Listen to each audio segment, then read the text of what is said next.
Guys, welcome back. We're here with Mortal Kombat 10, and just like Alex Jones, we are dropping some truth bombs on Baraka.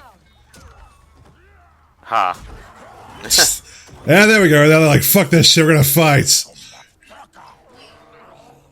I don't understand what you're saying. We just realized this guy does not speak English. We've been following him this whole time. Yes, I earned the chance by beating the shit out of you. Well, the fact that there is a language barrier between most of this race and the other characters was established a few scenes ago when Jade walked into one and tried to talk it down instead of killing it. That's true. And one of the things as well is that obviously there was a redesign for Katana for this game, and even though anyone who watches my channel knows that I do like sexy characters, and I do like characters who are very curvaceous and voluptuous and whatnot, but I gotta say, I really like the redesign of Katana in this game. I think it suits her really well, and I think she looks much better than she did in 10. No, I agree. I think her new design looks really well. Katana was another one of those characters who was kind of like a set of palette swaps between other characters, wasn't she? Like, yeah, it was Katana and Jade and Melina. Yeah, they all had like that sort of similar ninja girl going on thing. So they were like a second set of Sub-Zero, Scorpion, Reptile. Well, life sucks for me today. Yeah, it kind of does. I mean, if you're a Khan of Outworld, I'd imagine your life sucks every day, but... I would love it, like, if it just paused in that scene where it's got his head in the stock and it's got, this is voiceover that goes, now you're probably wondering how I got into this situation. Well, it all started with...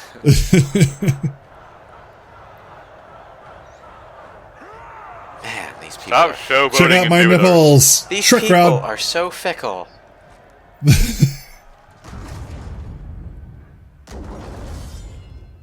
Shao I Kahn. just smack him in the face right now with my hammer. Yeah, Yeah, Shao no one Kahn. ever just goes through with that shit. It's like, okay, I'll check this shit out after I'm done killing you. Yeah. It just takes one swing of the hammer to kill him. Long enough to do that before they stomp in. BRB, gotta kill Kokan. We gotta fuck shit up. Object. Yeah, we need like the Phoenix Wright objection. Now, between Kotal Khan getting captured, we had time to rescue Jade and recruit Baraka and his people, and then go back and get Shiva. So, yeah, Shao Kahn, you kind of dragged your feet about this, didn't you? I'm not a fan of Shao Kahn's character at all, but I do like the part just there now where it's like the whole reason he created Melina, because Melina was created by, was it Shinnok, I think? It was because like Kitana wasn't a good enough daughter for him, and now he's like, well, if you try this kind of backbone in the fucking first place, I wouldn't have needed Melina. Well, Kitana also isn't Shao Kahn's biological daughter. More like, he says this himself in this story mode, but he wanted another king's wife and kept the daughter around to, keep the peace, I guess. Domestic bliss is hard, even for evil overlords. You kind of shoot your chances of getting that in the foot if you kill a woman's daughter. So, he didn't. Yeah. He's evil, not stupid. He's exactly, yeah, which is why I just kind of appreciate that line where it's just kind of like, okay, well, you're not a complete meathead, basically. Yeah. Shao Kahn, I don't like Shao Kahn much either, but he's kind of like Shredder to the Ninja Turtles. You kind of have to have him around. I mean, there's Shang Tsung, but he's not quite as well known, I suppose, because, like, Bison Shao Kahn was the villain of the sequel. The more successful, fleshed out. Shao Kahn is just the original big boss, so he kind of has to be around. Yeah. Pretty much, yeah. Even though the hardest boss in the first game was Goro, but whatever.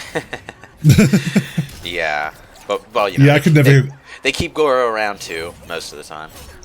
I could never get past Goro when I played in the arcades. That was always where I died. that was where I lost my quarter, as it were. Yeah, he's the wall for basically everyone. Yeah. I will say that if you're not aware of it, because Shao Kahn is in this game, but he's only in the crypt at the moment. Although a lot of people are speculating that he will be a DLC character. Is that they've got the voice actor from the character? Actually, I got him when I got the game. Sorry, no, did I say Shao Kahn? Sorry, I meant Shang Tsung. Sorry, my bad. Oh, Shang Tsung. My bad. Oh, okay. So Shang Tsung is only available in the crypt at the moment, but they're thinking he'll be DLC later. Right. But they actually got the guy who played Shang Tsung in the first Mortal Kombat movie to do the voiceover for the character and do all the modeling and all that. So that's another like nice nod to the legacy of Mortal Kombat. Interesting. Yeah, because he was a really good Shang Tsung, and if you've seen him in the movie, he has this very imperial, very regal presence about him when he talks. And I remember reading interviews from the time that said that he was like, a fairly unknown actor at the time when he went to audition for that part. And so when he went to do his audition and read his lines, he actually walked into the room, grabbed a chair, stood on the chair, and looked down at everyone as he read his lines. That is a good way to improvise a specific feeling for your audition. It does, and you totally get that. You can totally see that whenever you see him reading it, doing that character. It's easy to project a feeling that you're looking down on people when you are physically looking down on people. Yes, that is very true. You go and get hugged. Man, pro wrestlers. There's nothing vaguely homoerotic about this at all. Just two big, buff, sweaty men grabbing each other. Yeah, just hugging it out. I like how Shao Kahn literally frickin' Batman's this guy like Bane. Breaks his spine, ruins his legs. Yeah. Surrender or face the consequences. They But now, don't. he bested this this guy who's like 200-300 kilos, whatever, and now he's going to fight the tiny woman and lose. Fighting games. There's and again, this is one of the things that when I go back to when I used to do Taekwondo, because I'm like, for people who don't know me, even from my very deep voice, I'm a really tall guy in real life, and I have a lot of that physical presence, and I would train with women, and they could not. They can't compete with you on a physical level, but I would actually make the point to them saying like, don't try to compete with me on strength. Don't try to compete with me on range. You got to use that strength and that reach against a person like that. They talk about that in movies sometimes where they say like, you got to like, rather than trying to overpower someone, you got to control their strikes. Yeah. And that does actually work in real life. You can do that. It's just very hard to do. But it's not impossible for Molina to win this fight, basically, is what I'm trying to say. Yeah. If you're clever enough and well-trained enough, you can pull off some pretty amazing stuff. It's just when, 5'1", model level actress, in a movie where, they don't have specifically superpowers, punches a guy twice and knocks him out. It's like, no. Yeah, it's not gonna happen. Exactly.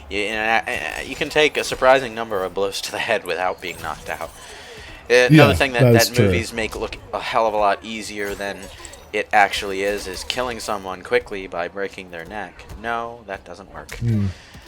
Yeah, I will actually, like, a good tip for anyone who actually is trying to beat someone bigger than them in real life, the easiest way to do it is to just wear them down. Because it requires, like, in all seriousness, like, to chase after someone and keep swinging at them and missing uses a lot of energy. Yeah. Actually, from what I understand, missing a punch or kick takes more energy out of you than actually hitting with it. Yeah, it would. That would make perfect sense. And that's like Muhammad Ali had that with the whole rope-a-dope thing with George Foreman, is that he just wore him down. The whole issue of being on equal footing in athletics is really only a thing you should plan for in actual athletic fighting. When you're fighting a real fight, odds are you are going to be at a disadvantage. So if you're learning self-defense for real self-defense, you need to learn how to respond to being at a disadvantage. Yeah, absolutely. Of course, the caveat is that like if you're training for self-defense, for real self-defense, your first plan should always be to get the fuck out of there. Yep, absolutely. What's the first thing you should do in a fight? Run away. Yeah, it's like every Taekwondo lesson I've taken has had that message somewhere inside it. Like, the first thing you should be doing is trying to run. This is what you do if you can't run. Yeah, exactly. Yeah, if you have no choice, Yeah, because running is the one way you can guarantee you won't get hurt. Yeah, and a lot There's a 100% guarantee. And a lot of self-defense techniques are at least partially focused on creating an opening to run away. So this is now, oh, she is your leader. Hooray. I don't know why anyone is surprised by this. Kotal Khan just got crippled from the waist down. He's not really going to be Warrior King material after this. Although I love how chill about it he is. He's just like, yeah, well, guess my legs are fucked. Kitana, why don't you take a shot at this? They did say earlier that Kotal Khan finds a certain kind of loyalty like really, really sacred. So when Kitana not only filled her end of her assignment but exceeded it so massively, she probably won like massive respect points from Kotal. Faith in humanity restored. Is it humanity, though, or is it Outworldians? There we go. Thank you. Well, she looks really human.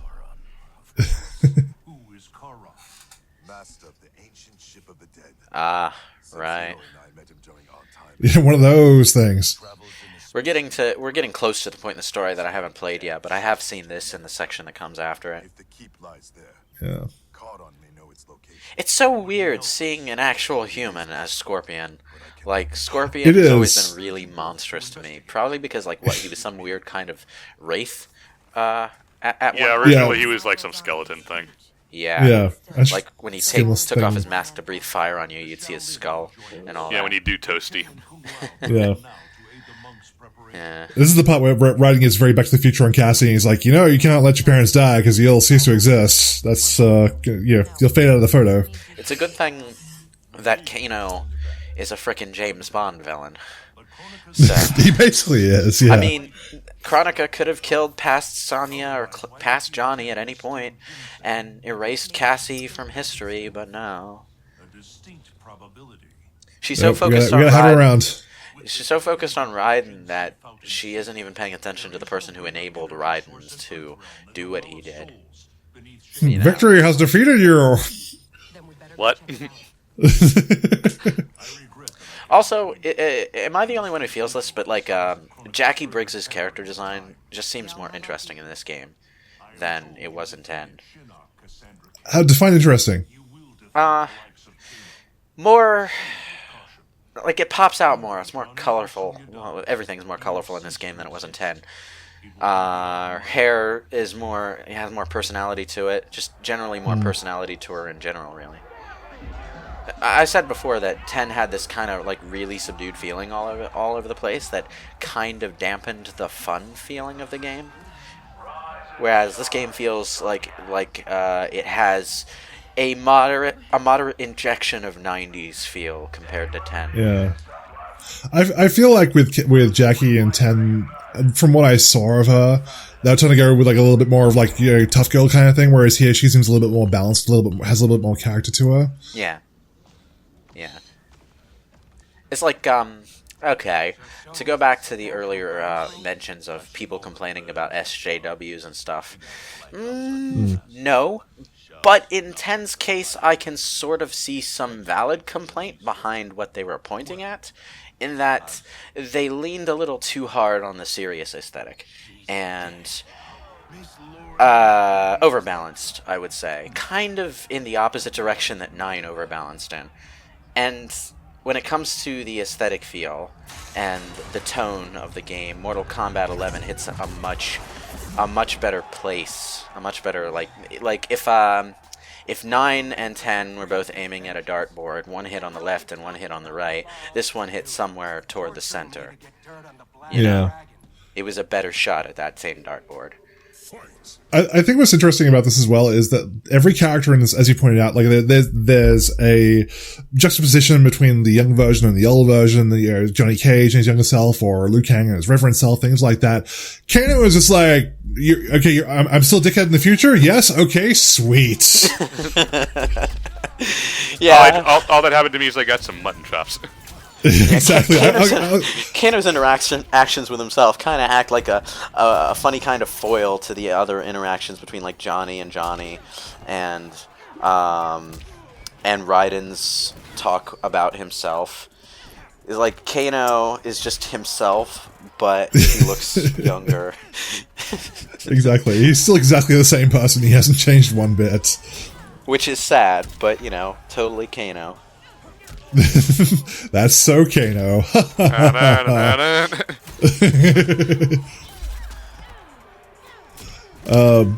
I'm surprised, like, they didn't bring back the cage match pun for when Johnny came out into here to fight Sonya in the cutscene.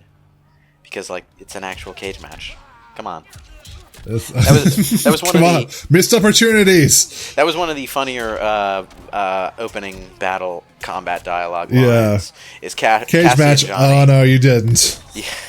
Cassie's like, cage match, and Johnny's like, did you really just say that? And she says, I am your daughter.